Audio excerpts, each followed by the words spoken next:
In the icy silence of the Himalayas, survival is decided in mere seconds. The cold is unforgiving, the altitude relentless.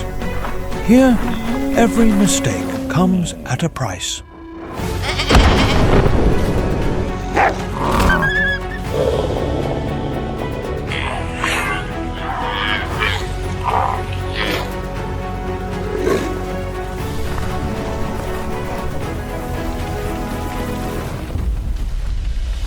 Tibet spans more than 2.5 million square kilometers in the heart of Central Asia, between India, Nepal, Bhutan and Myanmar. At an altitude of nearly 4,900 meters, the air grows thin and life becomes an endless struggle.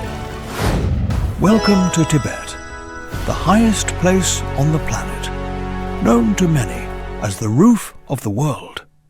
Here, in one of the most isolated places in the world, wildlife fights an eternal battle for survival. Before we begin, don't forget to like, subscribe and turn on the notification bell and let us know where you're watching from. Now, let's begin.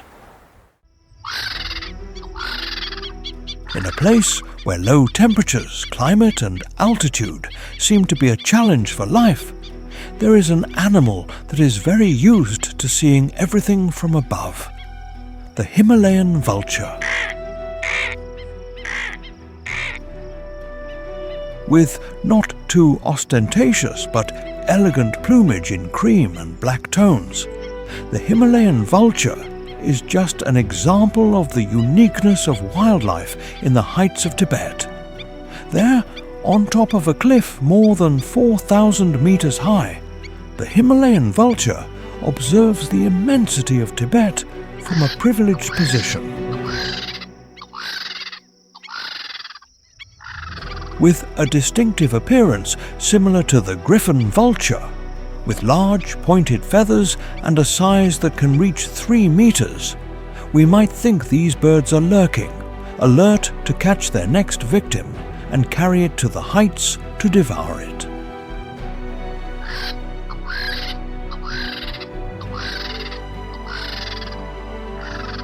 But nothing of the sort.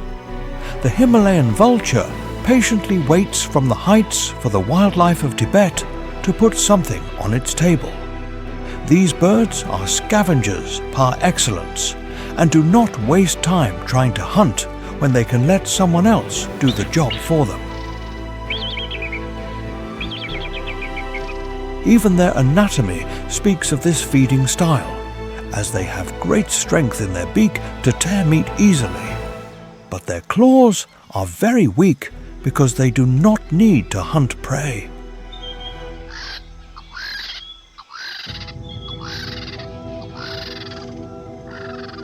The habit of eating carrion is also to blame for the bald area on their neck and head, as thousands of years of evolution have made this species lack feathers in that area to easily rummage through corpses.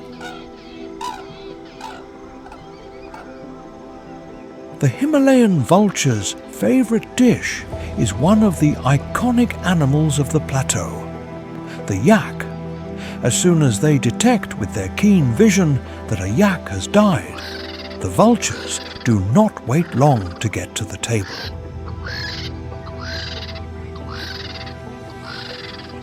With the peculiar rattling sound they always make when landing on a corpse, these Tibetan residents are fervent believers that nothing served on the plate should be wasted.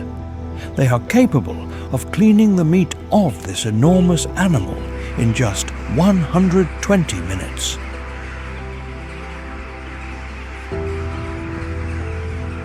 Flocks of Himalayan vultures are the nightmare of any animal that is in its last days on the Tibetan Plateau, as these guardians of the sky are only a harbinger of their inevitable destiny.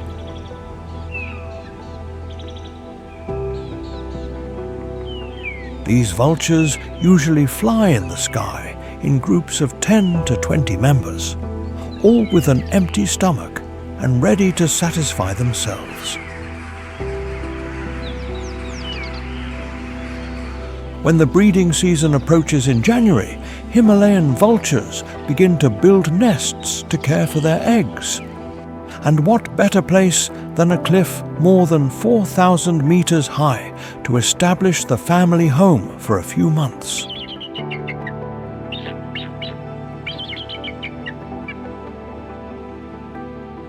Himalayan vultures are very cooperative in parenting. Many couples can nest on the same cliff without conflicts occurring. After about 50 days of incubation, a small chick will emerge from a thick-shelled egg with red spots, which will remain with the family for about 6 months until it decides to fly and explore the wonders of Tibet for itself.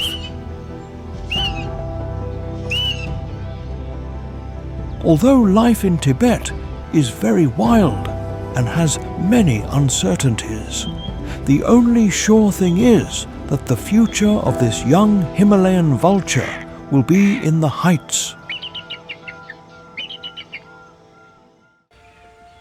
However, in the vast Tibetan ecosystem, not all animals wait for food to fall from the sky.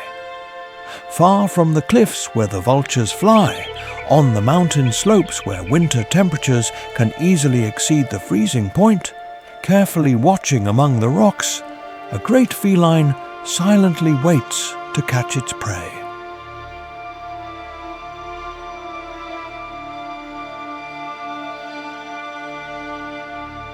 Capable of jumping up to 15 meters in the air and with grey fur that makes it almost invisible to its prey by blending with the icy landscape, when the snow leopard is stalking, escape is impossible. This feline can weigh up to 55 kilograms and can hunt prey 3 times its size, so almost no animal is outside its insatiable appetite. From small squirrels to wild goats, deer, marmots, or Siberian ibex, the snow leopard causes terror throughout the Tibetan Plateau. When hunting to satisfy its nutritional needs, the snow leopard must consume an amount of meat equivalent to 1 Himalayan blue sheep per week, a quota quite difficult to meet even for an experienced hunter like this majestic feline.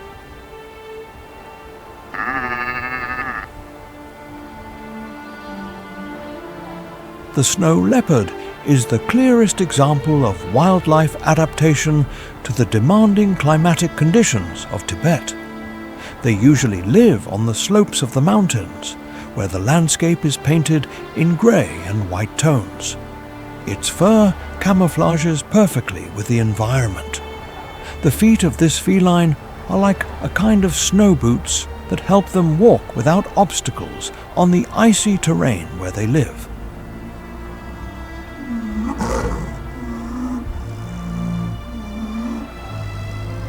When the low temperatures of Tibet become extreme, that is, almost always, the snow leopard feels more comfortable than ever, as thousands of years of evolution have granted them thick fur that acts as a coat, sometimes reaching up to 12 centimeters thick in some areas.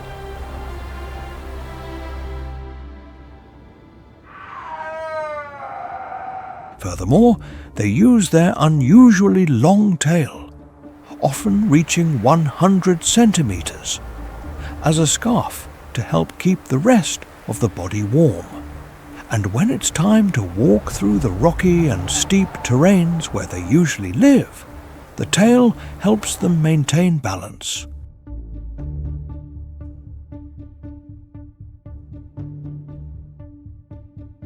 Similarly, their large nasal cavities allow them to warm the inhaled air, acting as a kind of mask.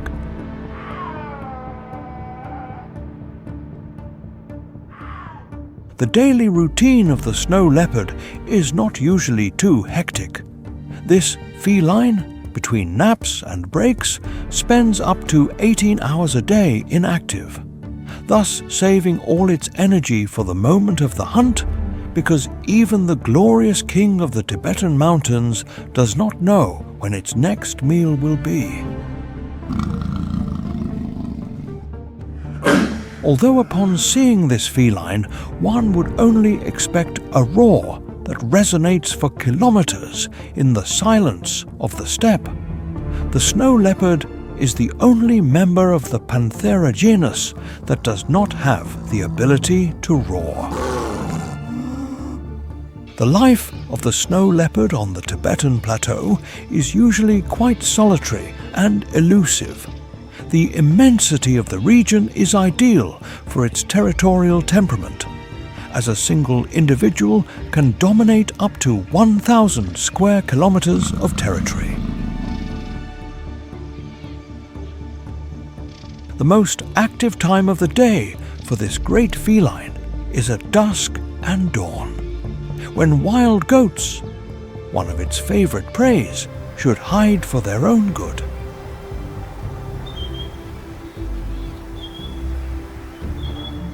Although forming a family is not an easy task for the king of the mountains, when the opportunity arises to find a female in heat, it will not think twice.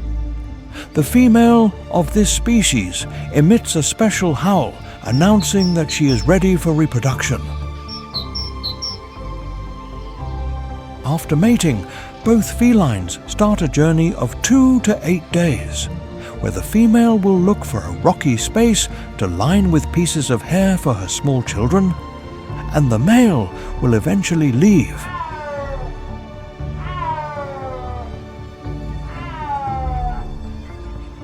After about 90 to 100 days of gestation, the mother gives birth to 2 cubs.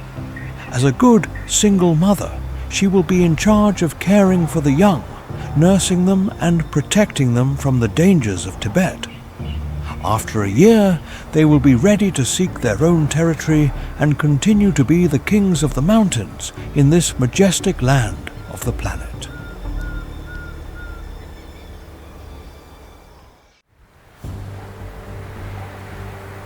On the steep slopes of the Himalayas, at an altitude between 2,500 and 5,000 meters, where the oxygen concentration is significantly lower than at sea level, and winter frequently records temperatures below -10 degrees Celsius, there is a species that has turned danger into a survival advantage: the Himalayan tar.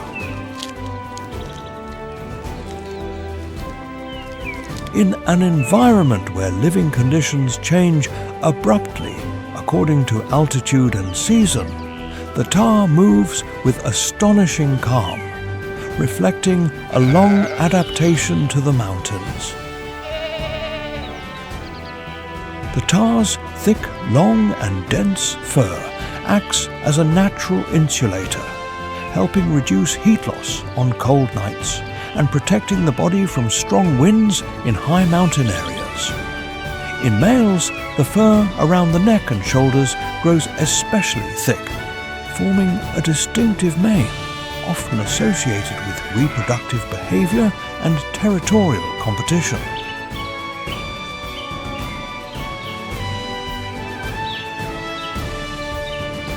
The tar's hooves have a characteristic structure: a hard edge surrounding a soft core, which allows them to grip firmly onto rocks and rugged terrain, a feature widely documented in mountain goat species.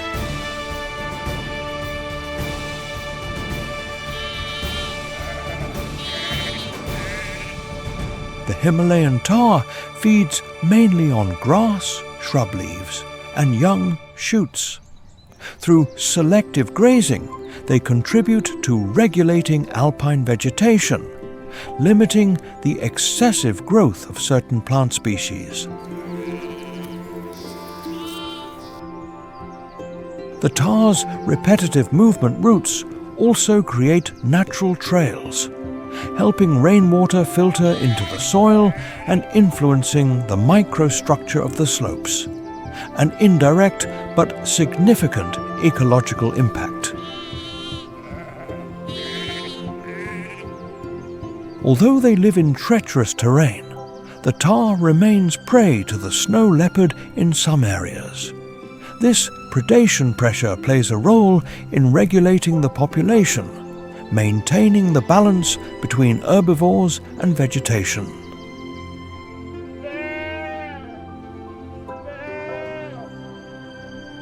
Every precise jump of the tahr between rocky outcrops is the result of an evolutionary process spanning tens of thousands of years in a relentless environment.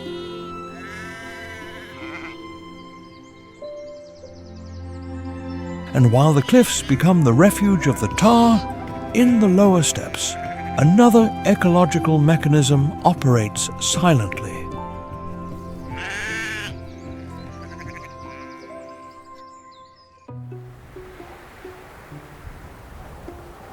But the immensity of Tibet is not only home to ferocious predators and scavengers lurking for their next prey.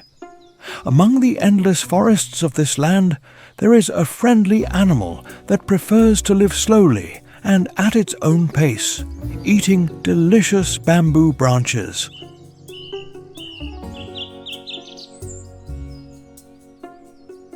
With its characteristic black and white retro-style fur, the giant panda is a resident of the Tibetan neighborhood that needs no introduction. Its gentle and calm character makes it one of the most popular animals. In a territory where daily life is often a challenge, the panda has decided to lead a much quieter life, wandering through the forest in search of tasty branches of its favorite food, bamboo.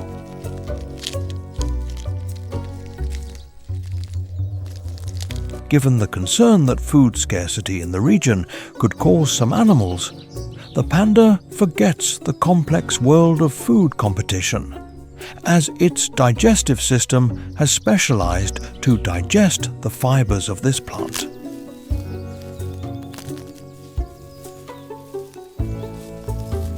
Although it is true that the panda's digestive system is similar to that of carnivores, it has decided to become a vegetarian.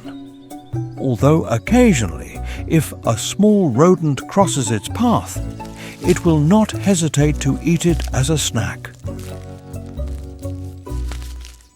The low nutritional value of bamboo means that this adorable black and white bear has to spend most of the day eating branches. Around 14 hours of its daily routine are dedicated solely to eating, consuming almost 40 kilograms of bamboo a day.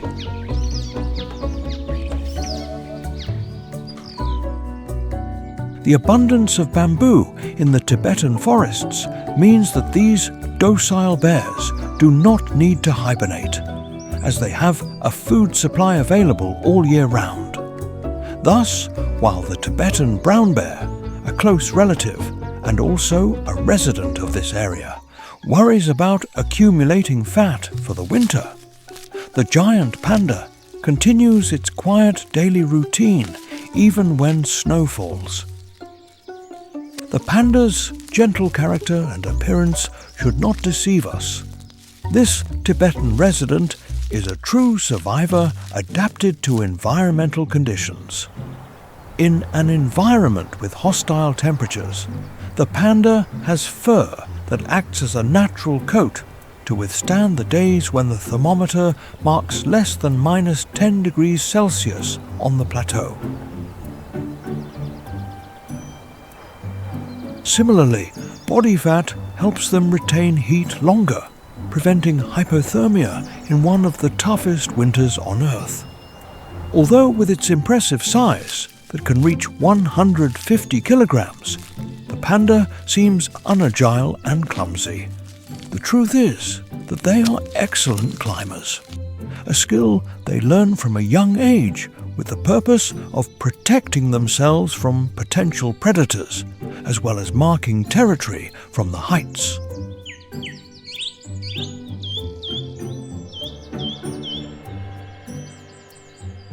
The panda's life is generally solitary, and each adult has a clearly defined territory so as not to have problems with other conspecifics. The harmony between these neighbours of the Tibetan forest is broken when the mating season arrives in spring, in which up to 5 males can compete for a female. Here, the panda sets aside all its fame for pacifism and tenderness to win the right to mate with a female who, curiously, has travelled a long distance in search of her suitor.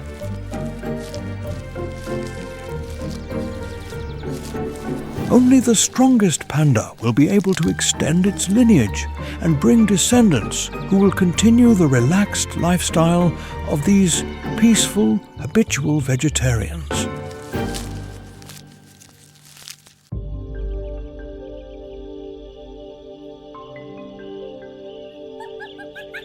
While male pandas engage in a battle to see who gets the coveted female, right there, in the immensity of the plateau forest, there is another species that organizes itself into a very complex hierarchical society, the Tibetan macaque. These forest dwellers are another wonder of nature that Tibet gives us. Living up to the difficult living conditions they face, the Tibetan macaque is the largest monkey in all of Asia. The male of this species can weigh up to 20 kilograms and measure up to 60 centimeters in height. Another prominent and useful characteristic when winter knocks on the door is its beautiful, thick and long fur to protect them from low temperatures.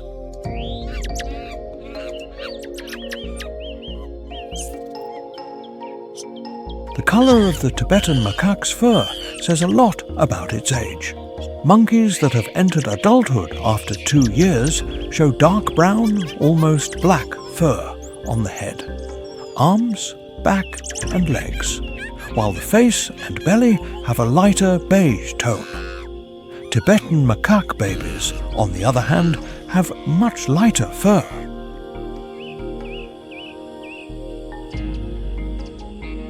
Unlike the panda, which has a diet based almost on a single food like bamboo, the Tibetan macaque takes having a balanced diet very seriously, as it eats up to 100 different plant species.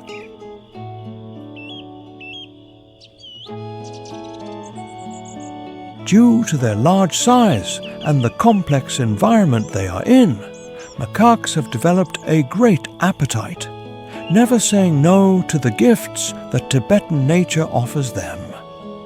These giants among monkeys have a diet that includes fruits, leaves, stems, flowers, shoots, bark, and even insects.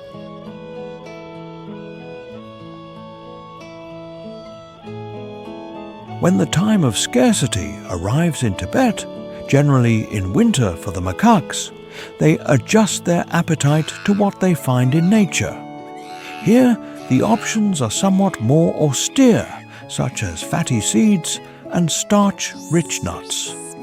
At the end of the food search time, the macaque checks in its storage bags, which are none other than its cheeks, to see what's for dinner. While the snow leopard is a solitary and territorial animal, and the panda has conflicts with its conspecifics, the Tibetan macaque believes that the bigger the family, the better.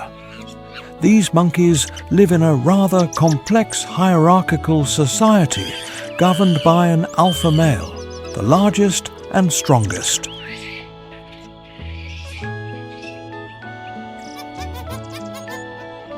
The fate of the other members of the group depends on their gender.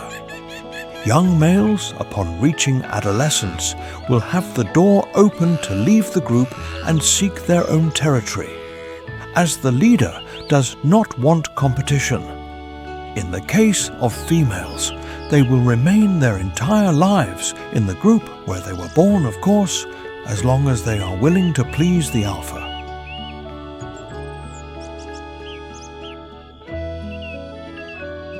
As in all hierarchical societies, the alpha male is the one who has the right to access the best females as well as the best food. Life in Tibet does not seem so bad for this impressive animal in a privileged position in one of the most remote forests on Earth.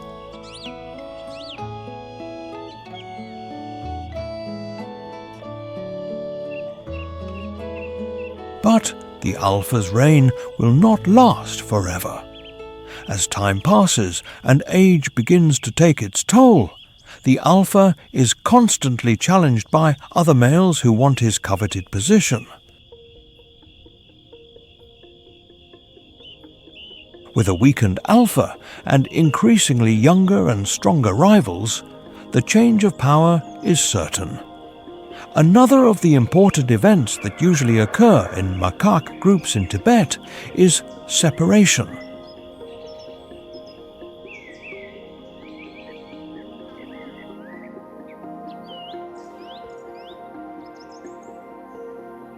When a group has grown too large in number, reaching 40 or 50 members, resources begin to become scarce, and often the youngest decide to leave to start a smaller group where their survival is easier.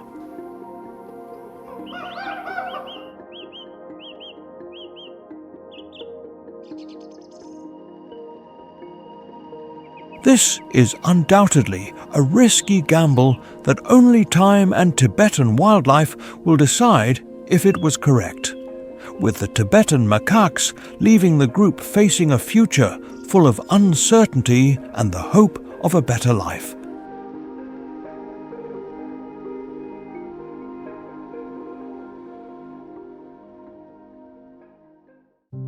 The Himalayan monal is mainly distributed in alpine and mixed forests at an altitude of approximately 2,400 to 4,500 meters, extending from Afghanistan and Pakistan to Nepal and northern India. This is one of the most colorful pheasants, with a characteristic iridescent plumage, a phenomenon created by the microstructure of the feathers, and not just by the pigment. The monal feeds mainly on the ground, using its strong beak to dig for roots, tubers, insects and seeds. This activity inadvertently disturbs the surface layer of the soil, helping to improve soil aeration and supporting vegetation regeneration. Its diverse diet makes the monal an important part of the ecological network of the alpine forest.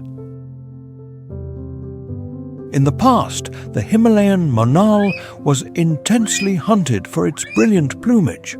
Currently, the species is listed as least concern by the IUCN, but still greatly depends on habitat conservation.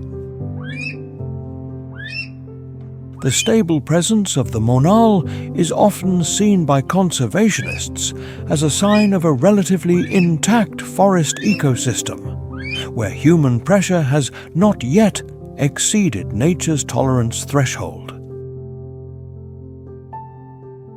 The existence of the Himalayan monal underscores that the health of mountains and forests is not only reflected through large predators, but also through delicate creatures sensitive to environmental changes. And when those biological indicators begin to weaken, Tibet, the roof of the world, is silently sending a warning about its own future.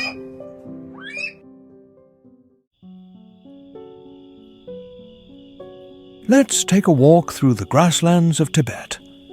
In a place where every space is full of animal and wildlife, we find a species that the Tibetan ecosystem owes a lot to: the pika.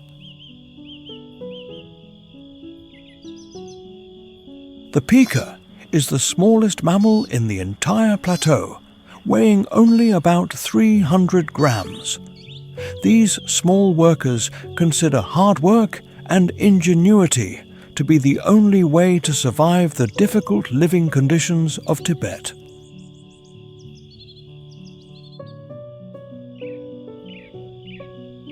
The pika is not just an animal species, but an entire genus that includes 29 remarkably homogeneous species, and Tibet is home to many of them, with an appearance very similar to a common guinea pig, covered by thick fur with different brown tones and a totally harmless appearance. It may be hard to believe that these cute animals are true survivors, and that many other Tibetan species completely depend on their existence.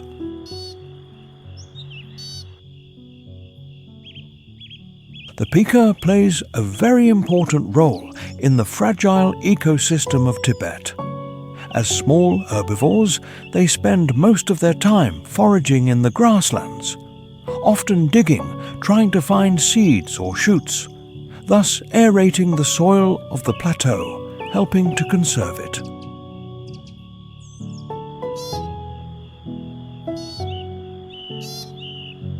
When the pika is not wandering through the grasslands looking for food, it is very likely to be in its rudimentary burrows. In their cozy homes, they usually protect themselves from the abundant predators in the habitat, as well as store food for the cruel Tibetan winter. And speaking of winter, one of the keys for the pika to survive these freezing temperatures is to prepare well in advance.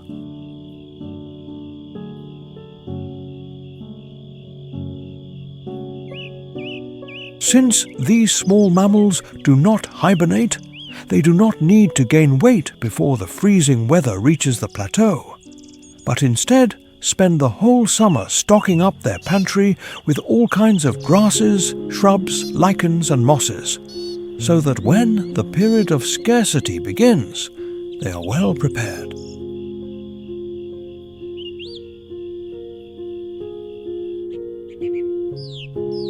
Although it is true that the pika feels most comfortable with temperatures below 25 degrees Celsius, when the Tibetan winter arrives, they have no choice but to hide in the burrow. At this time of year, although they do not hibernate, pikas reduce their metabolism by up to 30% with the aim of better managing the stored food reserves.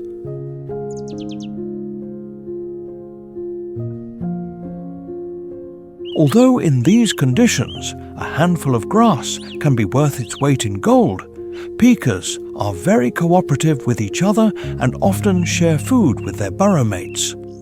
Of course, there are always some pikas who want to abuse this hospitality and seek to raid nearby pantries. In these cases, fights often occur between these small mammals to protect the hard work they have done during the summer.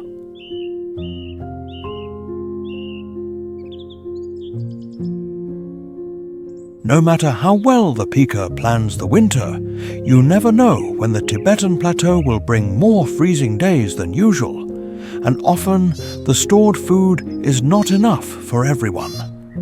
Here, the pika is forced to do something unexpected, but that shows a bit of the ingenuity and desire to live of this animal.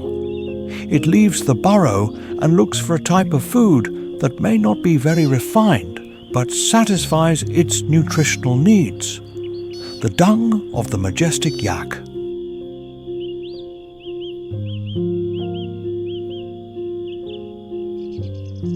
With all the vegetation in the grasslands wiped out and its stomach rumbling more than ever, The pika does what it has to do to survive and hold on until the Tibetan ecosystem gives them a new sunny dawn, although it is very likely that they are not happy about it.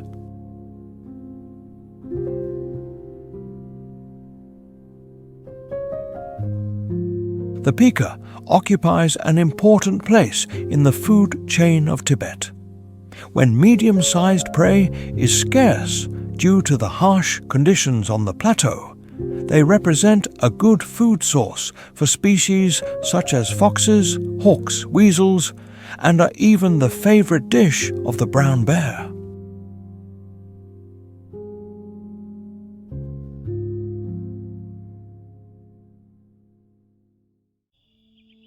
Living mainly on the Tibetan Plateau and surrounding areas, at an altitude of approximately 3,500 to over 5,200 meters, the Tibetan fox is one of the best adapted foxes to cold and dry environments.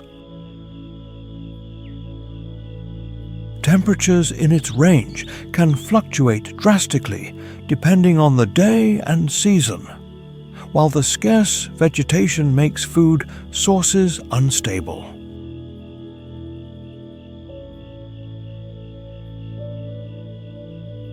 Summarized studies show that the pika is the main component of the Tibetan fox's diet, representing a large proportion in many populations. Thanks to this fox acts as an important population controller, especially for alpine grassland ecosystems.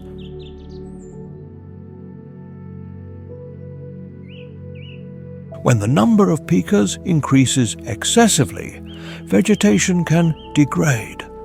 The presence of the fox helps limit this phenomenon.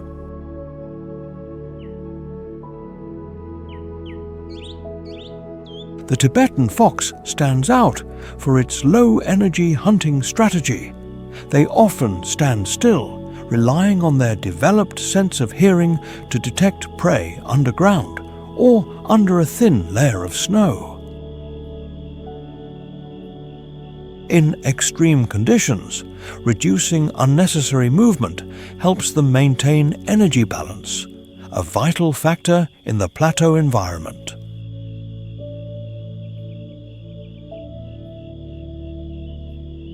In areas where the Tibetan fox has declined, ecological studies have recorded a local increase in pikas, leading to changes in the structure of the grasslands.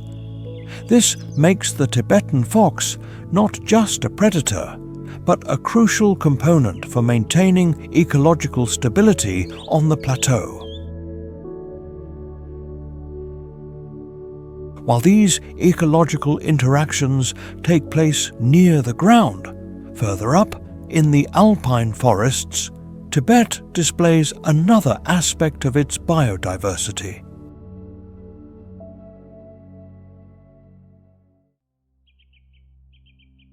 While the pika represents a very diverse genus of species inhabiting the Tibetan Plateau, there is an animal that is the sole survivor of its taxonomic family, a symbol of survival even when its habitat is threatened, the red panda.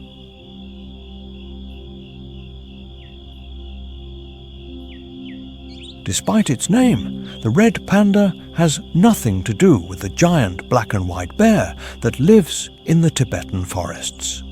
In fact, it is more closely related to the raccoon. With a size similar to a domestic cat and thick fur that truly lives up to its name, the red panda is one of the most emblematic species of this region in the world.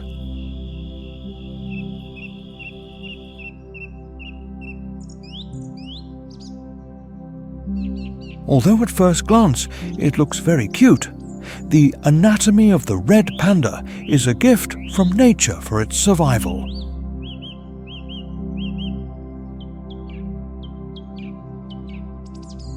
Its fur, as a good resident of Tibet, is thick and quite dense, to protect it from the low temperatures and wind at this altitude of the planet. A long bushy tail helps it, as in the case of the glorious snow leopard, to protect itself from the cold by using it as a scarf and to maintain balance on slippery ground.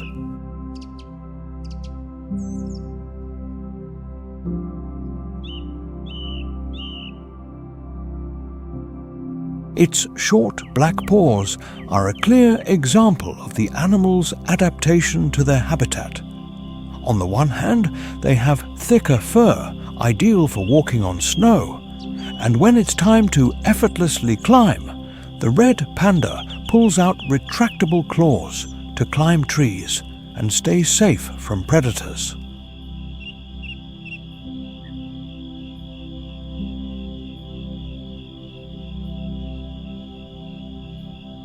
For the red panda, there is no better way to start the day than with a thorough grooming before going for a run. This furry friend performs a skin-washing ritual by licking its paws and massaging its back and belly.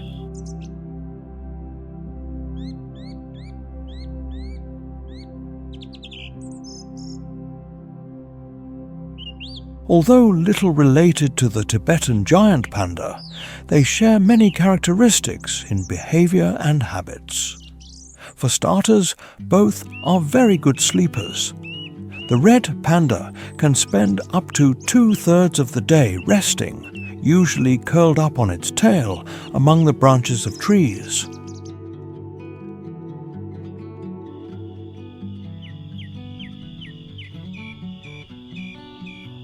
During the time it is not saving energy with a comfortable nap, the red panda is eating. And if your name is Panda, what else would you eat but bamboo? Around 60% of the red panda's diet consists of this sustainable food. But since you can't always eat the same thing, to vary the diet a bit, this small mammal also often tries leaves, flowers, fruits, berries, insects, and even small mammals and birds it finds by chance, because yes, its digestive system is capable of digesting meat.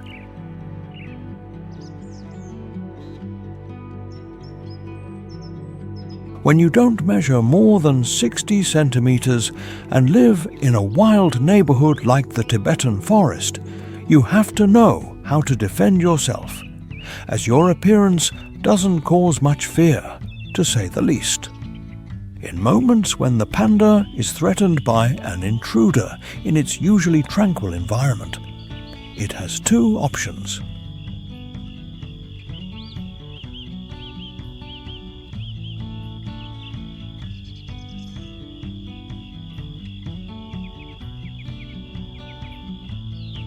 The first option, if it sees the opportunity, is not to hesitate to leave the forest fights to other species and escape to the nearest tree using its expert climbing skills.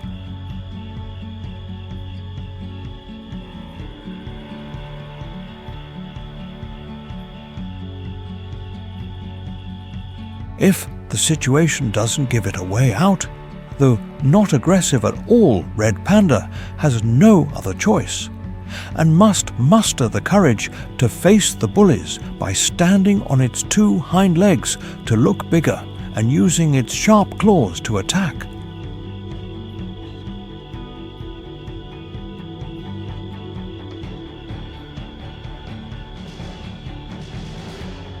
Although the most common predator of the red panda is the glorious snow leopard, against whom in a hand-to-hand combat it would never stand a chance, this strategy can sometimes work as a last resort before becoming part of this feline's menu.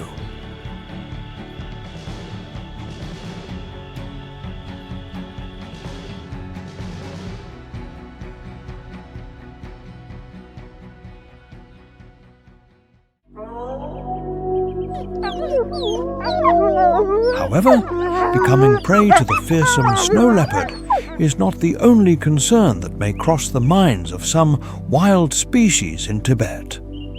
In the vast and icy landscape, another hunter lurks with a very different lifestyle: the Tibetan wolf.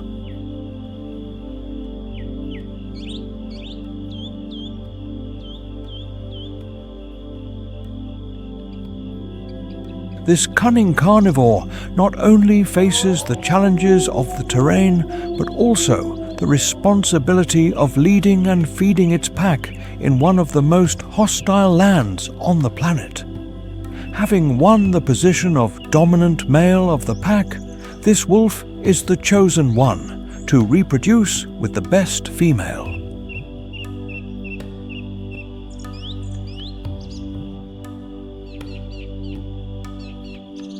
In the complex lifestyle of the Tibetan wolf, this is a survival measure that ensures the pack's strength with pups of the best possible lineage.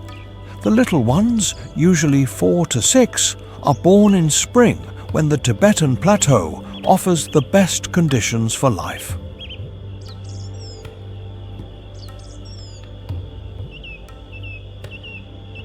During this time, they will depend on their mother's care, as they only weigh about 400 grams.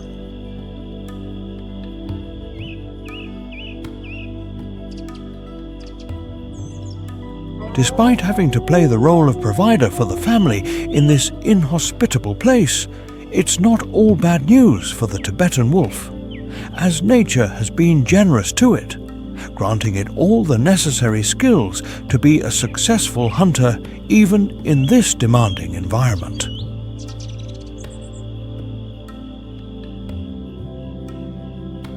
Weighing up to 32 kilograms and measuring up to 1.65 meters, the Tibetan wolf is a predator, perhaps not as impressive as the snow leopard, but just as effective. The key to the Tibetan wolf's hunting success is its ability for stealth.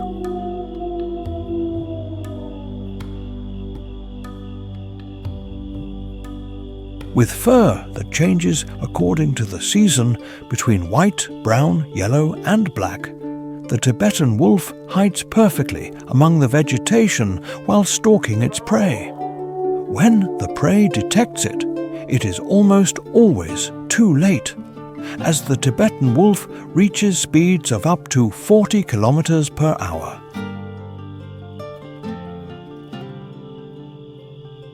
Most of its prey, in comparison, seem to move in slow motion, trying not to become the food that the Tibetan wolf will take to its beautiful family.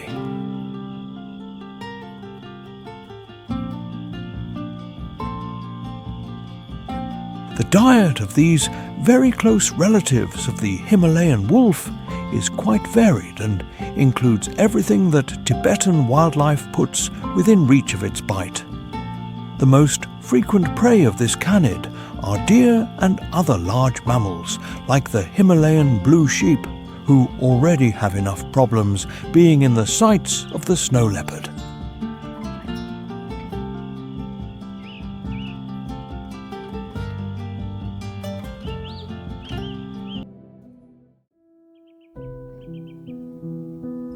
But the wildlife of Tibet is not only manifested in large and fierce creatures like the Tibetan wolf. There are also species that do not particularly stand out for their size or ferocity, but still adapt surprisingly to this majestic ecosystem and make Tibet their personal den, like the cute Himalayan marmot.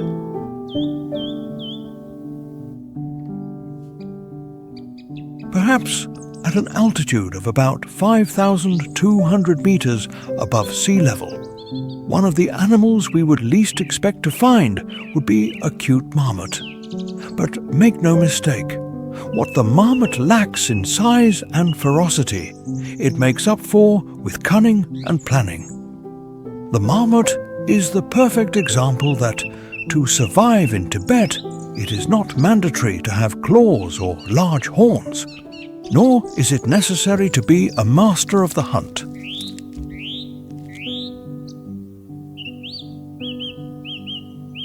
among the alpine grasslands of Tibet, at the boundary between the forests dominated by pandas and the most freezing areas where the snow leopard is the absolute king, the marmot has an enviable burrow condominium.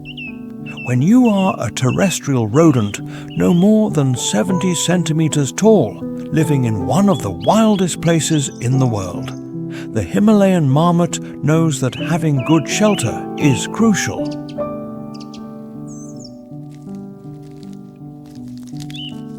They can build burrows up to 10 meters deep to survive the unfriendly Tibetan winter. Also, let's remember that the Himalayan marmot spends about 8 months a year hibernating in its burrows. So it could be said that having a comfortable space to snuggle up and stay away from extreme temperatures, and predators that dream of a marmot dinner on days of food scarcity is advisable.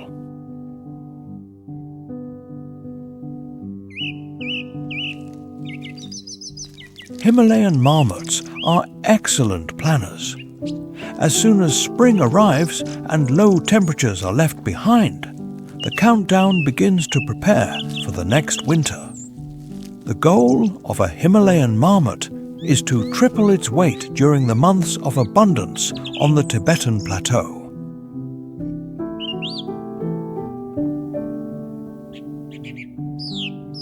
To do this, they eat a variety of herbs, prioritizing flowering plants due to their higher nutritional value. For the Himalayan marmot, if the eating time is limited, they will not waste it on junk food, in this case old plants that contain many alkaloids.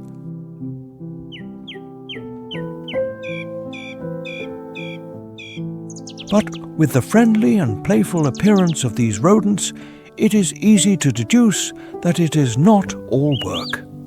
The Himalayan marmot also knows how to have fun during the precious time out of the burrow. As they are very sociable animals, interaction between the neighbors of the same burrow is not long in coming.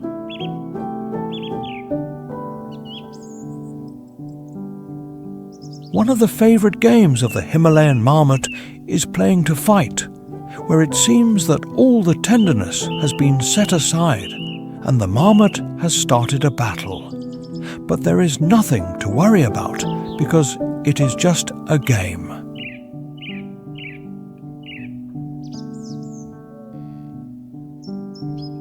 Of course, all this fun can often be abruptly interrupted, as we cannot forget that we are in the middle of one of the places with the richest wildlife on the planet, and the marmot's size and ferocity do not impose much respect. To protect themselves from countless predators, the marmot has a sophisticated alarm system.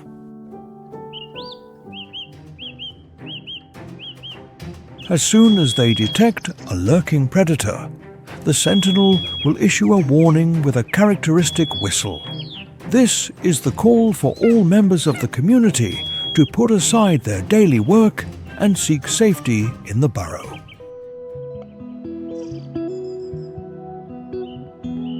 The surveillance job is generally assigned to the adult males of the burrow.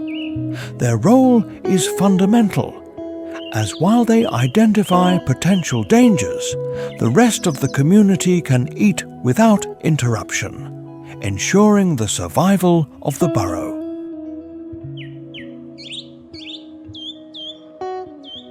The good Samaritan attitude of the adult males is just one example of the efficiency and good organization of the Himalayan marmot society.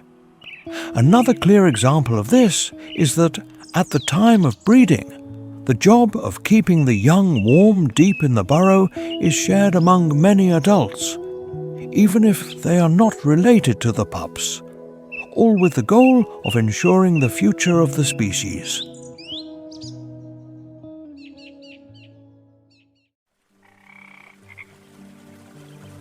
Not far from the Himalayan marmot neighborhood, heading towards the endless plains of Tibet, we find a species with impressive horns and more adapted than anyone to the difficult daily routine of living thousands of meters above sea level.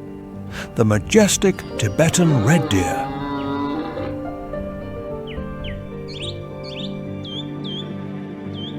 With thick fur that for most of the year lives up to its name by being reddish-brown, the Tibetan red deer is an animal that only the almost pristine ecosystem of Tibet could protect.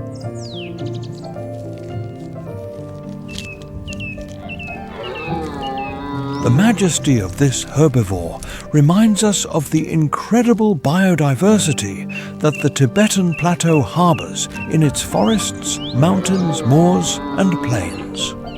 The appearance of the Tibetan red deer has nothing to envy other species living in the region closer to the sky than any other place on the planet. With impressive antlers that have nothing to envy other horned species of the plateau like the yak, and a black mane reminiscent of incredible species on the other side of the world, the Tibetan red deer is a wonder of creation.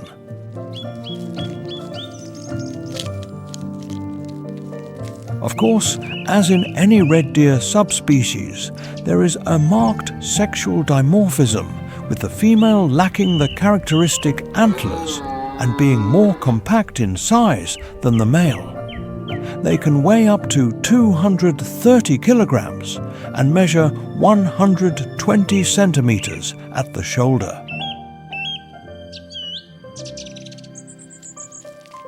With almost all the immensity of Tibet at its disposal, the Tibetan red deer is not limited to a specific habitat. Instead, it constantly migrates to places that offer the best living conditions depending on the season of the year.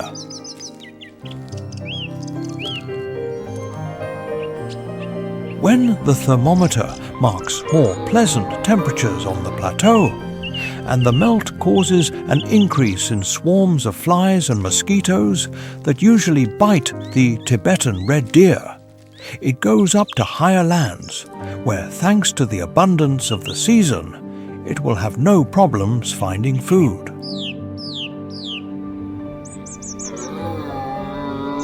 Conversely, when winter arrives and the idea of living in icy mountains thousands of meters above sea level does not seem very attractive for its survival, the red deer seeks new destinations, going down to lands where taking shelter from the cold will be easier and there will also be more food.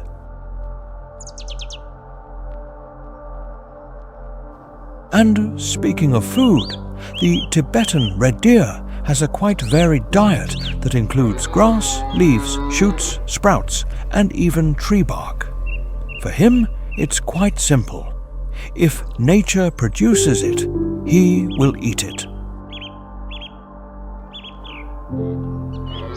Deer living in the lower parts of the plateau usually browse trees, with the abundant willows being their favorites.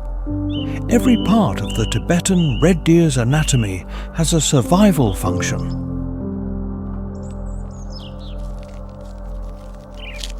The thick and striking fur helps it withstand the freezing conditions of the Tibetan climate, just as the sensitive muzzle is vital for detecting predators and communicating with each other through pheromones. But there is one part of the body that they will use a lot when the breeding season begins. This part measures up to 70 centimeters and is mounted on their head.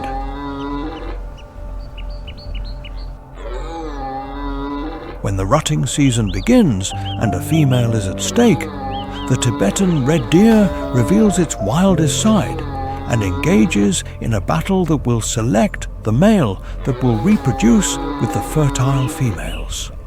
It all begins with a characteristic roar that announces the start of the battle.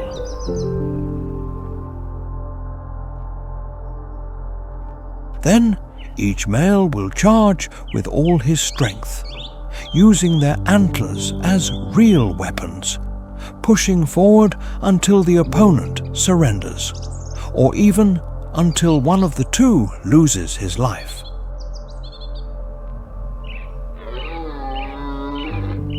The victor will have the right to access the females of the herd to reproduce. After mating, he will leave to continue his life with a group of males. The female will have to take care of raising the calf alone, as well as taking care of herself during a pregnancy that lasts no less than 33 weeks.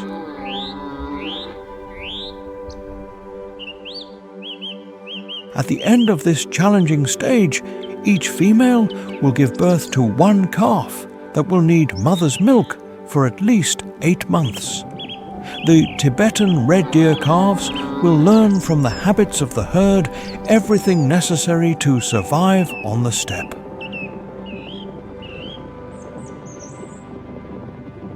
Upon reaching adulthood, generally between 3 and 4 years old, the male leaves the herd to explore new horizons on his own, while the female will remain in the group, where upon reaching sexual maturity, they will be ready for the arrival of the rutting season, in which the males will again enter combat for the privilege of reproducing, restarting the life cycle of this majestic herbivore.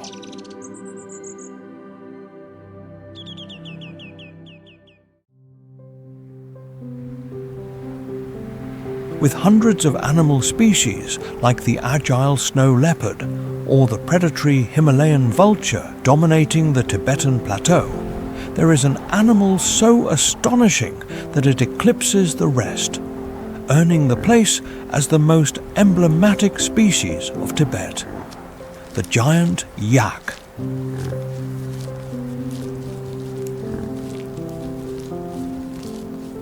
The yak is a large and very hairy bovine that has made the Tibetan Plateau its cozy home. These giants that can weigh up to 1,000 kilograms are capable of living at an altitude of 6,000 meters.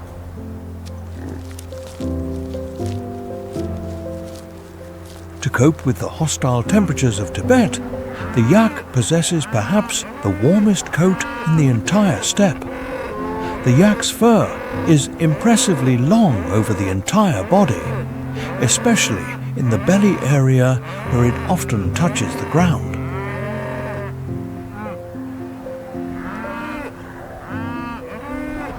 This thick black layer, like the Tibetan sky on winter nights, along with a large percentage of body fat, forms a kind of personal heating system that allows the yak not to flinch, even when the rest of the wildlife on the plateau is not having its best days.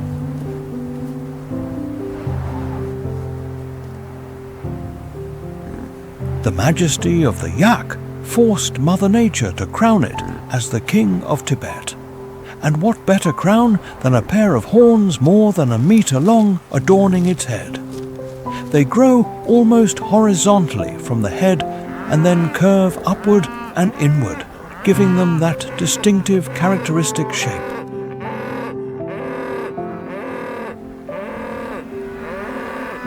When it's time to eat, the yak forgets all the arrogance of being part of the Tibetan royalty and maintains a simple diet.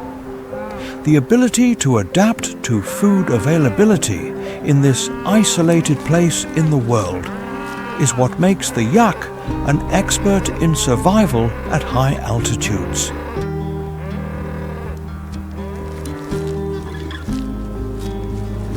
The yak's diet mainly consists of grass, shrubs, moss and lichens.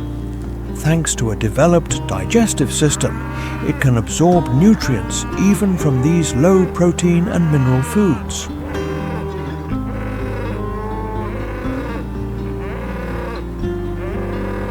The yak is the most ideal Tibetan resident model. Although they are impressive bovines weighing up to a ton, they are excellent climbers and adapt to almost any terrain in their habitat.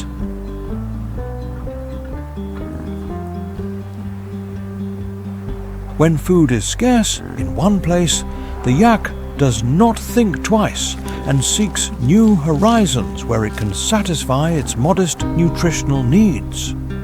For this, its advanced sense of smell acts as a compass, as they are capable of detecting good grasslands.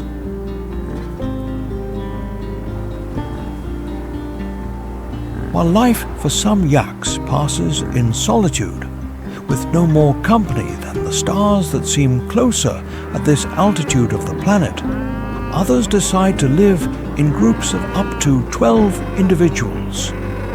Daily life among yaks is usually peaceful, and it is very useful to group together during the harsh winter days.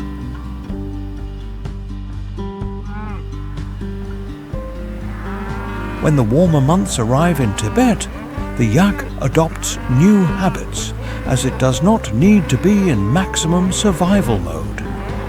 Having dense fur, useful for winter, but not very profitable in summer, many yaks decide to spend a different moment and bathe in any stream within their reach.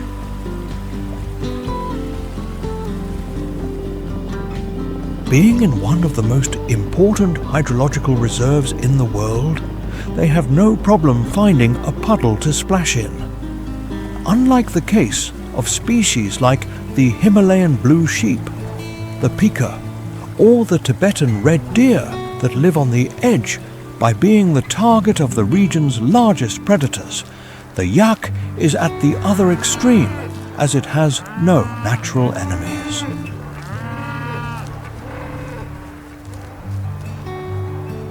Although sometimes there are attacks by Tibetan wolves and snow leopards on calves, these cases are very isolated, and adults are generally not threatened by the fierce predators of the plateau. With this, the yak certainly stands as the dominant species in Tibet, having all the characteristics of the perfect survivor against the harsh conditions in this corner of the world.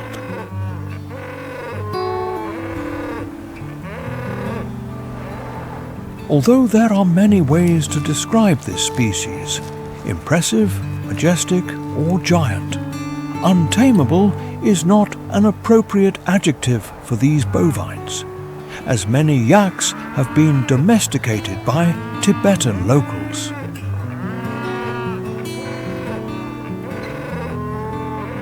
These giants are the engine that drives the development of human settlements, serving as pack animals and providing a massive supply of wool, milk, and meat.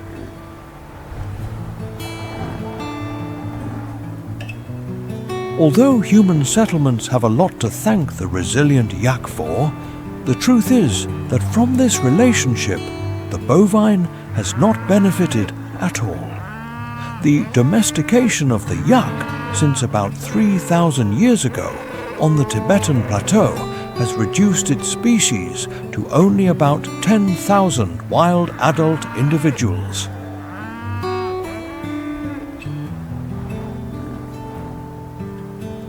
The poaching of these giants, as well as their hybridization with domestic cattle, has caused the yak to currently be classified as a vulnerable species.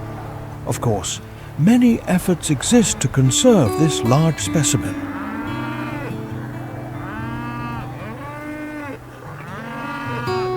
Today, throughout China, the yak is a protected species, and several reserves have been created aimed at stimulating its reproduction in the wild.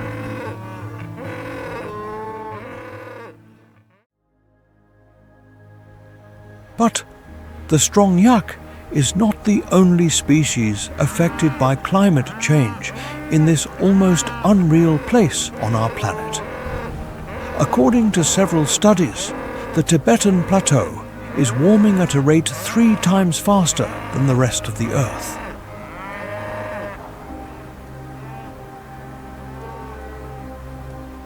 This means that the abundant glaciers, home to incredible creatures like the king of the mountains, the snow leopard, are disappearing, creating a crisis in an ecosystem that until a few years ago was considered pristine.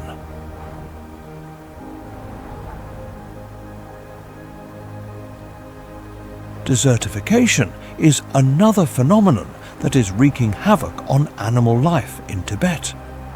With the sudden temperature changes on the plateau, what until a few years ago could be alpine grasslands, where the Himalayan marmot had complex burrow systems, today have become desolate deserts, where wildlife hides and vegetation has disappeared, perhaps never to return.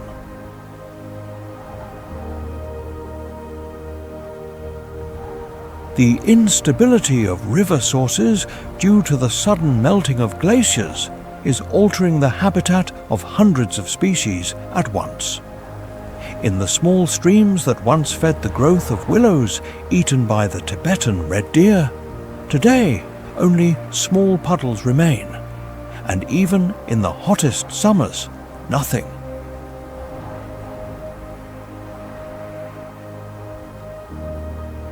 Tibetan forests and all the animals in them are also being severely affected by human activities in the region.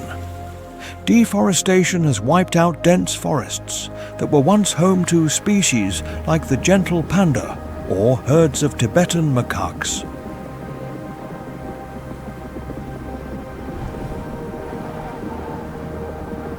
But the transformation of the Tibetan ecosystem does not only originate from human activities in this part of Asia. Scientists have shown that the burning of the Amazon rainforest, more than 20,000 kilometers from the yak's home, affects the temperature of the Tibetan Plateau in a complex system involving atmospheric and oceanic circulation patterns.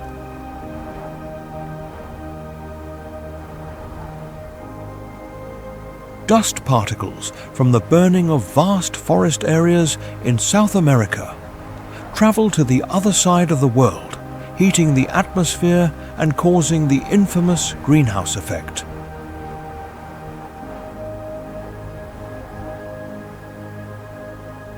This and the importance of the river system that Tibet has for the world make its conservation no longer an exclusive matter for China, but a global concern.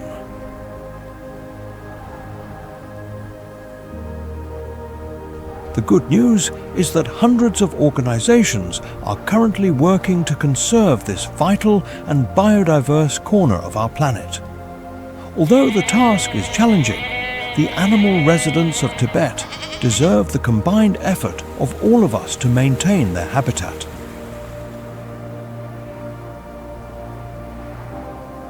If you enjoyed learning the stories of the animal life of the survivors on the roof of the world, and want to continue learning more about the natural wonders of our planet, don't hesitate to like this video and comment on what your favorite animal was.